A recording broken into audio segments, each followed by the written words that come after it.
अल्हम्दुलिल्लाहि रब्बिल आलमीन वल आक़िबतु लिल मुत्तक़ीन अस्सलातु वस्सलामु अलैका या रसूल अल्लाह। मेरे मोहतरम सामईन व नाज़रीन, अस्सलामु अलैकुम व रहमतुल्लाहि व बरकातुहू। गुज़िश्ता आयत में आपने ज़िक्र सुना तामा मुनाफिक का, ख़ुद चोरी की और नाम लगा दिया एक यहूदी पर। अपनी कौम को बहकाने लगा रात के अंधेरे में कि मैं मुसलमान हूँ, कलमा पढ़ता हूँ। मुनाफिक भी ज़बान से कलमा पढ़ते हैं, दिल में उनके ईमान नहीं होता। अगर मैं झूठा साबित हो गया तो मेरी रुसवाई होगी, मैं ज़लील हो जाऊँगा।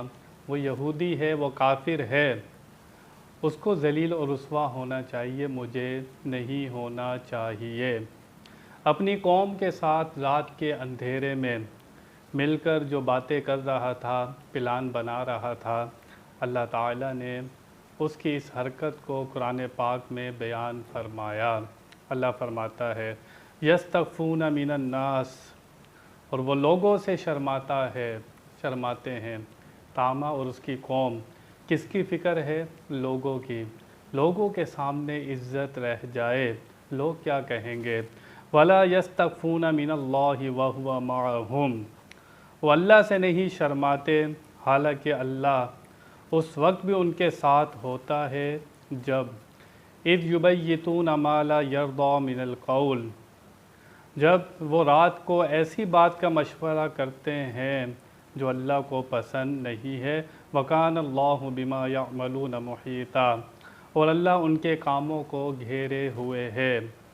हा अंतुम हाउलाई जादलतुम अन्हुम फिल हयातिद दुनिया, और ये लोगों सुनो, ये तुम ही हो जो दुनिया की ज़िंदगी में उनकी तरफ से झगड़े।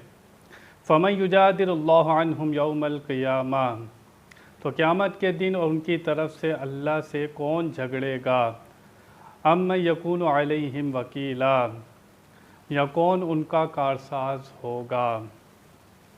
इस आयत मुबारक में अल्लाह ताला ने यह ज़िक्र फरमाया कि इंसान मुसलमान हो और उसे लोगों की फ़िक्र रहे, अल्लाह से शर्म ना करे, अल्लाह से हया ना करे। गुनाह इसलिए नहीं करता कि लोग क्या कहेंगे, हालांकि उसे क्या सोच रखनी चाहिए कि मेरा रब मुझे देख रहा है।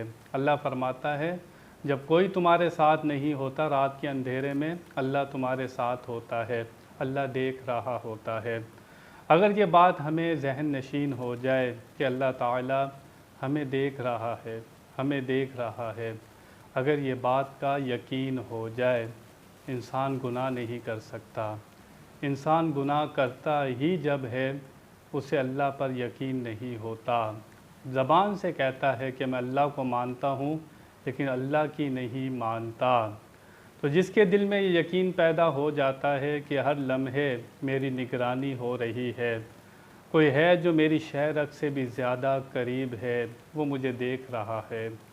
अल्लाह वाले यही तालीम देते हैं कि तुम हर लम्हे यही सोचो कि अल्लाह मुझे देख रहा है।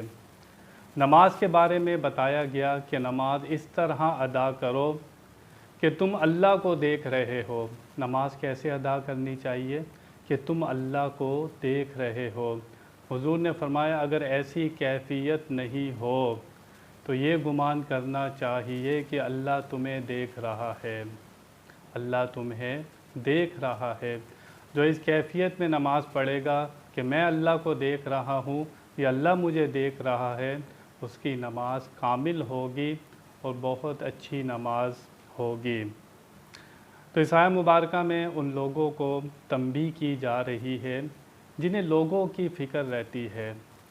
उनका सारा तकवा, अगर नेक अमल भी करते हैं तो दिल में यही ख्वाहिश होती है कि किसी को पता लग जाए, लोग मेरी तारीफ़ करें मैं बड़ा इबादत गुज़ार हूँ, लोग मेरी इबादत करें मैं बड़ा सखी हूँ, लोग मेरी तारीफ़ करें। लोग मुझसे यही चाहता है कि हर वक्त लोग मेरी तारीफ़ करते रहें। तो नेक अमल करके लोगों से तारीफ़ चाहना, नेक अमल करके लोगों से तारीफ़ चाहना, इसको शिर्क ख़फ़ी कहते हैं। ये छुपा हुआ शिर्क कहलाता है कि बंदा अल्लाह ताला के साथ किसी और को भी शरीक करता है, कल क़यामत में उसे कहा जाएगा तूने अमल जिसको दिखाने के लिए किए थे आज जज़ा भी उसी से ले जाकर। तो अल्लाह के लिए खालिस होना, लोगों से ना डरना, लोगों की परवाह ना करना, अल्लाह से डरना। कामिल मोमिन कौन होता है?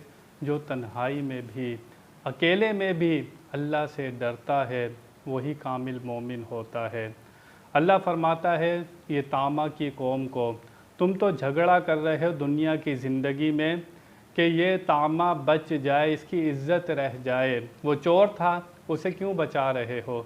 दुनिया में तो तुम बचा लोगे, कल क़यामत में जब वो हमारे सामने होगा तो किसकी मजाल होगी उसकी तरफ से कोई झगड़ा करे या उसका कोई मददगार हो। तो जो अल्लाह के दुश्मन हैं, अल्लाह के ख़िलाफ़ काम करते हैं, अल्लाह की अताअत फरमा बरदारी नहीं करते, उनका कल क़यामत में कोई मददगार, कोई कारसाज नहीं होगा। लेकिन जो मोमिन होते हैं, अल्लाह से डरने वाले होते हैं, उनका कुरान व हदीस में इनकार नहीं है, उनके मददगार होंगे कल क़यामत में। कच्चा बच्चा, छोटा बच्चा, बिल्कुल जो अभी पैदा हुआ, बिल्कुल जो अभी पैदा हुआ, छोटा था, चंद दिनों का था, इंतकाल कर जाता है, कल वो अल्लाह की बारगाह में लड़ेगा। हदीस शरीफ है, कल वो अल्लाह की बारगाह में लड़ेगा, या अल्लाह मेरे माँ बाप को जन्नत में भेज, झगड़ा करेगा। तो अल्लाह को इस आयत में फरमा रहा है तामा मुनाफिक जो अल्लाह का दुश्मन है, उसके लिए कोई झगड़ा करने वाला नहीं होगा। लेकिन जो छोटा बच्चा मुसलमानों का होगा, ईमान वालों का होगा, वो अपने प्यार से, नाज से अल्लाह ताला से झगड़ा करेगा। झगड़ा करेगा, मुकाबला नहीं करेगा। ये झगड़ा नाज का होगा, प्यार का होगा। हम जो शफ़ाअत मानते हैं, नबी वली अल्लाह वाले शफ़ाअत करेंगे, वो शफ़ाअत बिल महब्बत होगी, वो मुकाबले की शफ़ाअत नहीं होगी। ऐसा नहीं होगा कि अल्लाह किसी को फरमाएगा कि जा दोज़ख में, नबी वली ज़बरदस्ती उसको निकाल के ले आएंगे। ये शफ़ाअत जो होगी महब्बत की होगी। और अल्लाह ताला अपने हबीब से कितनी महब्बत फरमाता है, जो हुजूर की ज़बान से निकलता है अल्लाह ताला वैसा ही कर देता है। ये महब्बत की वजह से है, जबर की वजह से नहीं है, धौंस नहीं है, ये महब्बत है। और जिसको महब्बत समझ में आ जाए तो इस मसले में वो उलझता नहीं है। अल्लाह ताला से दुआ है कि वो हमें सही माना में कुरान और हदीस को समझने की तौफ़ीक़ अता फ़रमाए। बयान में कोई गलती हुई अल्लाह की बारगाह में तौबा करता हूँ। आखिर दावाना अनिल हम्दुलिल्लाहि रब्बिल आलमीन।